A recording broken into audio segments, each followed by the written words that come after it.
அண்ணா SV. Sekar அண்ணா டிராமால தான் நடிச்சிட்டு இருந்தாரு. அவர் டிராமாவில் நடிச்சிட்டு இருந்தாரு. முதலமைச்சருக்கு ஜிங்ஜா போட்டுட்டு இருந்தாரு. டிராமா கூப்பிட்டு ஐயா ஸ்டாலினை கூட வச்சு ஜிங்ஜா அடிப்பாரு. அவர் டிராமாக்காரர். இன்னைக்கு தமிழ்நாட்டுடைய பிரச்சனை என்னன்னாங்கன்னா, டிராமால நடிக்கிறவங்க அரசியலை பத்தி பேசுறாங்க. டிராமால நடிக்கிறவங்க டிராமா நடிங்க. உங்களுக்கு டிக்கெட் விற்கணும், முதலமைச்சர் காலில் உழுவணும், ஏதாச்சும் கலைமாமணி விருது கிடைக்கணும், அதுக்காக சில பேர் தமிழ்நாட்டில் சுத்திட்டு இருக்கிறாங்க. ஏன் அவங்களுக்கு அரசியலுக்குள்ள?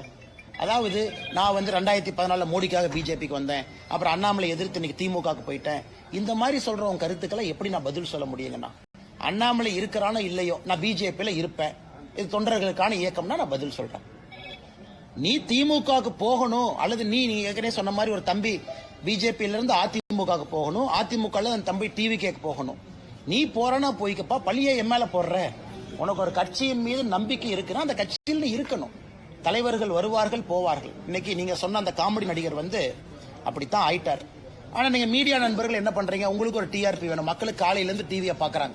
அண்ணாமலை எப்ப பார்த்தாலும் சீரியஸா பேசுவாரு, உலக அரசியல் பேசுவாரு, டேட்டா பேசுவாரு. அப்ப காமெடிக்கு ஒரு 2 பேர் வரணும். அவங்களையும் போட்டா தான் டிவி மக்கள் பார்ப்பாங்க. ஒரு காமெடி நடிகரை போட்டு எனக்கு அப்புறம் போடுறீங்க. அந்த காமெடி நடிகர் 2 கருத்து சொல்றாங்கன்னு மறுபடியும் என்கிட்ட கேக்குறீங்க. அதனால காமெடி நாடக நடிகரை காமெடியாவே வச்சுக்குவோம். இத்தனை நாளா பதில் சொல்ல நீங்க கேட்டதுக்காக சொல்றோம். அவரு கஷ்டப்பட்டு ஒரு டிக்கெட் 2 டிக்கெட்டை வித்துட்டு அப்படியே ஸ்டேஜில் நடிச்சுக்கிட்டோம். இன்னைக்கு ஒரு சீட்டுக்காக, ஒரு எம்எல்ஏ சீட்டுக்காக சில காமெடி நடிகர்கள் தமிழகத்துல, நாடக நடிகர்கள் பிச்சை எடுக்கக்கூடிய நிலையில ஆண்டவன் அவங்கள வச்சிருக்கான். ஆனா கேட்டா, நான் அந்த கட்சியில் அப்படி இருந்தேன், அந்த கட்சியில் எம்எல்ஏவா இருந்தேன், அதுக்கப்புறம் பிஜேபிக்கு வந்து, அதுக்கப்புறம் டிஎம்கேக்கு போனேன். நாடக கூடாரம் போல கட்சி கட்சியா மாறுறவங்களுக்கெல்லாம்